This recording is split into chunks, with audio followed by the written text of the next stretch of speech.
கர்த்தருடைய பரிசுத்த நாமத்துக்கு ஸ்தோத்திரம். கர்த்தர் நல்லவர். மீகா 4ஆம் அதிகாரம் 8ஆம் வசனம். ஒருவேளை நீங்கள் எதையாகலும் எழுந்திருந்தால் கர்த்தர் சொல்லுகிறார், அவை எல்லாவற்றையும் நான் திருப்பி தருவேன் என்று. இயேசுவின் நாமம் மட்டுமே மகிமைப்படுவதாக. விசுவாசமுள்ளவர்களாக இந்த பாடலை கேளுங்கள். மந்தையின் துருக்கமே, சியோன் குமாரத்தியின் அரணே, முந்தின ஆளுகை உன்னிடத்தில் வரும். ராஜரிகம் எருசலேம் குமாரத்தினிடத்தில் வரும்.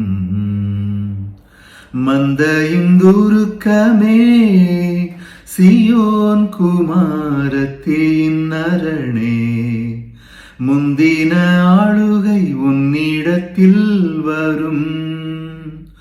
ராஜரிகம் எருசலேம் குமாரத்தினிடத்தில் வரும்.